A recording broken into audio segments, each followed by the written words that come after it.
İzmir Müftüm, kıymetli hocalarım, muhterem müftü meslektaşlarım, kıymetli katılımcılar,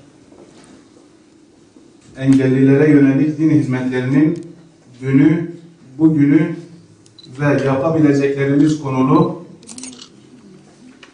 Van Engelliler Durum Tespit Çalıştayı'na hoş geldiniz. İzmir ilimizde 2011 yılında Buca ilçe müftülüğümüzde Buca müftümüz Adem Gülmek Bey ve ekibinin başlatmış olduğu Özel Destek Din Hizmetleri projesi bugün bu toplantıyla boyutunu daha da genişletmiş, bundan sonra da inanıyorum ki pek çok hayırlı hizmetlere örneklik teşkil edecektir. Her şeyden önce insan mükerrem bir varlıktır.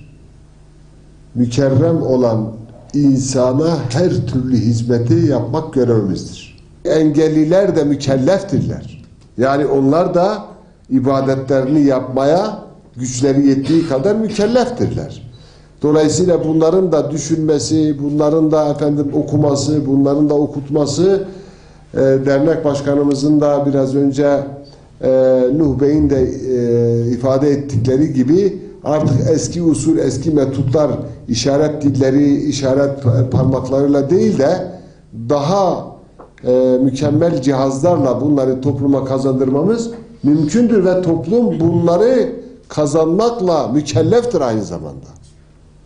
Bunlardan ne gibi cevherler çıkacak? İşte Abdullah bin Mesud gibi, işte Muaz bin Cebel gibi, Abdullah İbni Mektum Hazretleri gibi bakınız asr-ı saadette böyle cevherler ortaya çıkmıştır. Bu projeye öncülük eden İzmir İl Müftülüğüne ve özellikle fikir babalığı yapan Buca ilçe müftülüğüne, ayrıca Van İl Müftülüğüne de teşekkür ediyorum.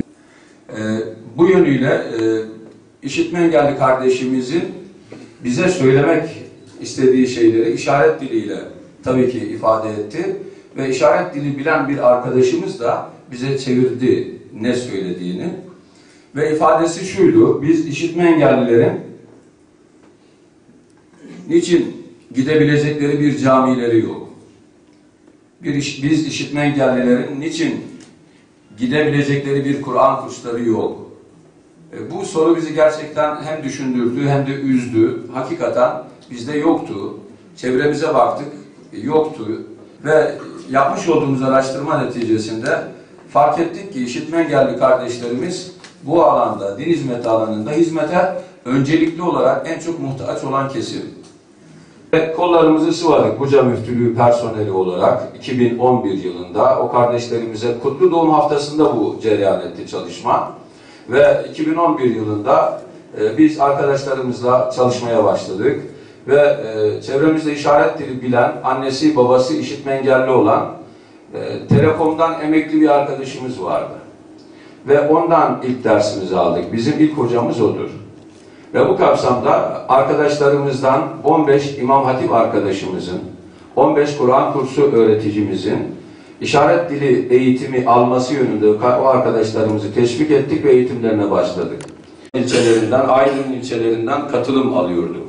Ve fark ettik ki öyle işitme engelli dediğimiz zaman sayı 3 ile 5 ile ifade edilmenin çok ötesinde ciddi bir sayı var.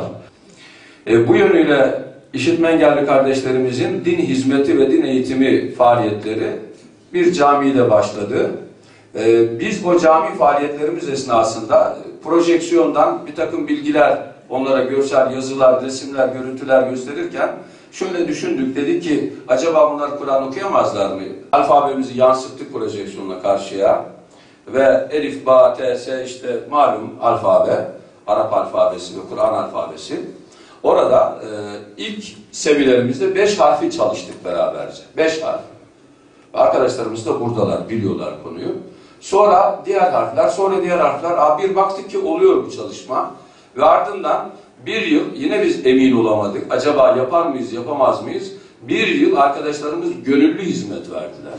Yıl içerisinde Kutlu Doğum Haftası'nda bu kardeşlerimize biz işaret diliyle hatim duası yaptık. Yüce kitabımızı orijinal metniyle öğrendiler. Raportör arkadaşlarımız, bu arkadaşlarımız görüşleri zaten kaydedecekler, daha sonra şekillendirecekler. Evet. Bizim insanımız teşekkür ediyorum. Ben teşekkür ediyorum Ferdander Bey. Başka söz almak isteyen arkadaşlar?